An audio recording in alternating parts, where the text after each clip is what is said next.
반갑습니다. 송재준입니다. 유창훈 부장판사에 대한 분노가 엄청나죠.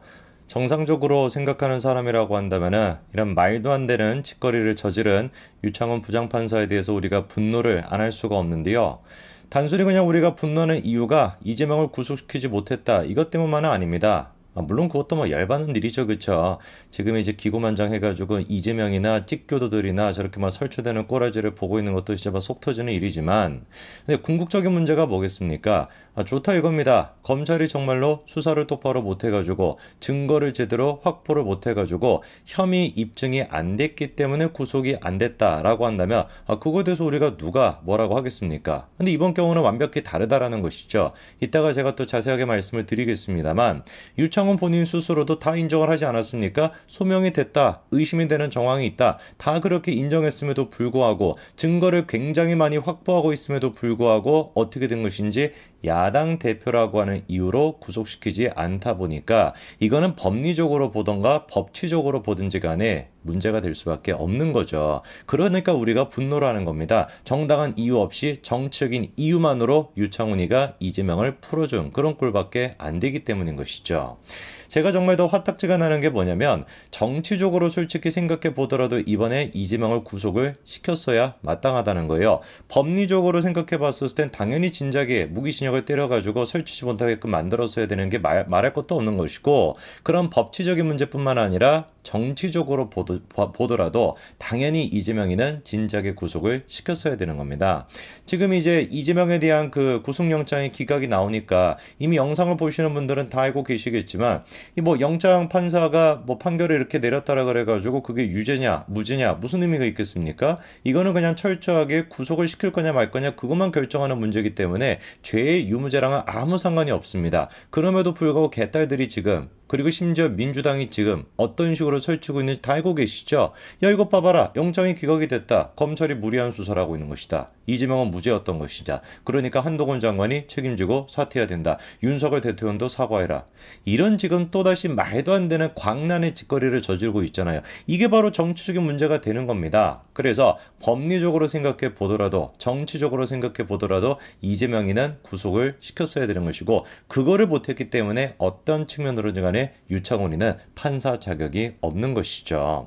자, 지금 이제 실제로 이재명이 그렇게 이제 뭐 석방이 되니까 어떤 반응을 보이고 있는지, 개딸들이 어떤 반응을 보이고 있는지 하나 보니까요, 뭐 이런 얘기가 지금 나오고 있습니다.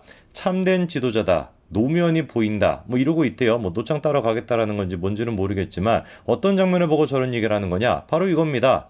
이재명이가 나오면서 저렇게 교도관들한테 인사를 하고 있다라는 거, 90도 인사를 했다, 그거를 가지고 노무현이 보인다, 참대 지도자다, 이러고 앉아 있습니다. 이재명 그냥 본능적으로 제가 보기에 위험 이 신호가 우리 마음속에 들지 않습니까? 삐뽀 이 마음이 이게 막 울리는 거야. 저 인간은 가까이 가면 진짜 큰일 난다, 저 인간이랑 잘못 진짜 엮였다가는 이거 뭐 태평양 한가운데서 무슨 드론통 같은 데서 발견이 되겠다, 그런 생각이 본능적으로 들지 않습니까? 그런데도 개딸들은 지금 어떤 거예요? 이재명을 보면서 야, 진짜로 사람의 인성이 제대로 됐네, 참된 지도자다, 노무현 같다.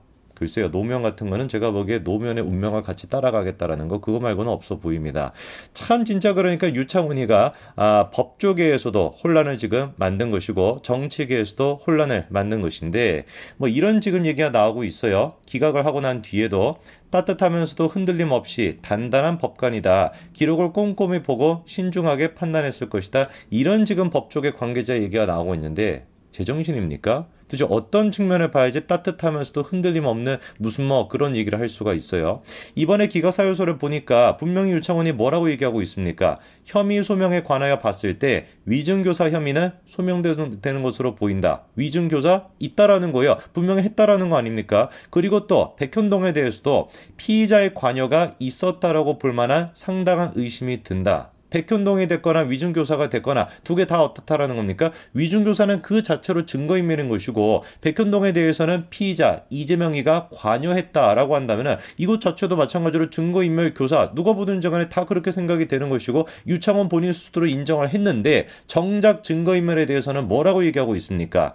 이화영의 진술과 관련하여 피의자의 주변 인물에 의한 부적절한 개입을 의심할 만한 정황들이 있기는 하나 피의자가 직접적으로 개입하였다고 단정할 수는 없다, 이렇게 얘기합니다. 한번 생각해 보십시오. 이화영의 진술에 대해서 피의자 주변 인물에 의한 부적절한 개입이 있다라고 하는 게 뭘 뜻하는 거예요? 이화영 씨가 이제 대북 송금에 대해 가지고 진술을 막 번복하고 이런 경우가 있었는데 그 과정에 누가 끼어들었다라는 겁니까? 민주당 의원들이 끼어들었다라는 거잖아요. 코딱지나 파주는 그 이제 박찬대가 됐거나 뭐 총성화가 됐거나 그런 사람들이 지금 연루가 되어 있었다. 뭐 이런 얘기들이 있지 않았습니까? 이재명 그 측근들한테 접근했다라고 하는 바로 그 점에 대해서 지금 이제 유창훈이가 얘기하고 있는 겁니다. 그럼 우리가 질문해봐야 되는 게 박찬대가 왜 도대체 이화영 측에 그렇게 접근을 했을까요? 박찬대 본인 수술을 위해서 한 겁니까? 박찬대 범죄 혐의가 아닌데 뭐하러 박찬대가 가가지고 이화영 측과 접촉을 하겠냐고요. 목적은 딱 한 가지밖에 없는 겁니다. 박찬대 코딱지 청소부, 이재명의 코딱지 청소부인 박찬대가 왜 도대체 그렇게 이화영 측에 접근한 거냐? 이재명을 위해서 갔던 거 아닙니까? 실제로 그래서 검찰이 그런 식으로 민주당에 접근하고 난 뒤에 구치소에 대한 압수수색을 진행해가지고 접견 그 기록문 그것까지도 다 확보를 했죠. 그 내용 보니까 뭐라고 적혀 있었습니까? 뭐라고 민주당 측에서 이화영한테 얘기했었던 거예요? 위쪽에서 원하는 바가 뭐다? 뭔가 당신이 검찰로부터 회유랑 압박을 당해가지고 어쩔 수 없이 그런 진술을 했다라는 식으로 얘기해달라라는 내용이 다 지금 접견문에 들어가 있지 않습니까? 이 모든 것들은 위쪽도 이재명을 뜻하는 것이고 박찬대가 이화영 측에 접근했던 것도 이재명을 위한 것이고 어떤 걸로 보든지 간에 이재명이가 직접적으로 자기가 개입하지는 않았다라고 할지라도 이재명의 측근들 이재명 측에서 접근한 거기 때문에 당연히 구속 사유가 될 수밖에 없습니다. 근데도 유창훈이는 어떤 결정을 내렸어요? 피의자의 상황 및 피의자가 정당의 현직 대표라고 하는 이유로 그거를 감안해가지고 증거인멸의 염려가 없다 이렇게 결정을 내렸습니다. 철저하게 유창훈이는 정치적인 판단을 내린 것이고 그냥 한마디로 얘기해서 개딸 판사인 거죠. 그렇지 않습니까? 뭐 개딸이라고 하면 기분 나쁠까요? 개아들이라고 해드릴까요? 개아들 판사인 겁니다. 이게 도대체 어떻게 정상적인 판사가 될 수가 있겠습니까? 구속 사유 어떤 측면으로 보든지 간에 구속을 시킬 수밖에 없는 상황인데 야당 대표라고 하는 이유로 야당 대표기 때문에 증거인멸의 염려가 없어서 구속을 안 시키겠다? 이게 도대체 개아들 판사지 뭐너 이게 정상적인 판사가 될 수가 있겠습니까? 그리고 야당 대표라고 하는 이유로 증거인멸 혐의가 없는 것이 아니라 야당 대표기 때문에 그 자체로 증거인멸 혐의가 있는 것이죠. 제가 지금 괜한 얘기를 드리는 것이 아닙니다. 실제로 과거에 보수 쪽에 있는 사람들에 대해서는 어떤 식의 결정이 나왔습니까? 박근혜 전 대통령 같은 경우도 전 대통령이었는데 증거인멸에 염려가 있다라고 구속영장 청구가 됐었고요. 그리고 이명박 전 대통령 같은 경우도 뭐라고 정확하게 적혀 있습니까? 피의자의 지위와 범죄의 중대성에 비추어 증거인멸의 우려가 있다라고 하면서 영장이 발부가 됐었죠. 전 대통령 같은 경우는 피의자의 지위를 생각해 봤었을 때 증거인멸 혐의가 있대요. 전 대통령의 지위라고 하더라도 증거인멸 혐의가 있다라고 한다면 현 야당 대표, 과반을 차지하고 있는 야당 대표의 증거인멸 혐의는 어느 정도가 되겠습니까? 이번에 유창훈이 내렸던 이 결정은 철저하게 사법부를 농락한 것이고 이미 김명수 대법관 체제에서 국민들이 사법부에 대한 신뢰를 땅에 떨어질 대로 떨어진 상태에 있는데 아예 그거를 땅바닥까지도 그냥 지하를 뚫고 가게끔 만들어버린 거 그게 이번에 유창훈의 행패인 겁니다. 이거는 개아들 판사인 것이지 정상적인 판사가 아닌 것이고 드디어 이제 우리가 이해가 되는 것이죠. 유창훈이가 언제 영장 전담 부장판사가 됐습니까? 김명수에 의해 가지고 2023년도 2월 달에 임명이 됐습니다. 그리고 바로 즉각적으로 했던 게 뭐였어요? 강진구에 대한 구속영장을 기각하는 결정이었죠.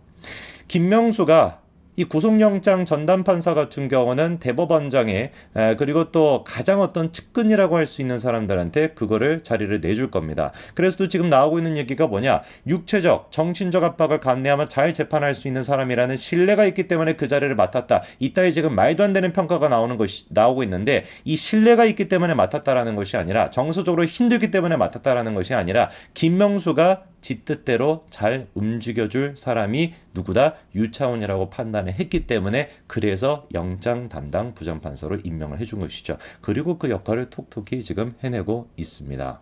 개아들 판사는 사법부에 있을 수 없습니다. 당장에 우리는 유창훈에 대한 탄핵을 요구해야 될 것인데 참으로 진짜 우리가 힘이 없다라는 게 비극이네요. 총선에서 우리가 과반을 차지하고 반드시 압승을 함으로써 유창훈 같은 사법부에 지금 뿌리 깊게 암적인 존재로 들어가 있는 개아들, 개딸 판사들 이 인간들부터 먼저 정리를 해야 될 겁니다. 그게 대한민국 정의가 바로 서는 길이겠죠. 여기까지 말씀드리겠습니다. 감사합니다.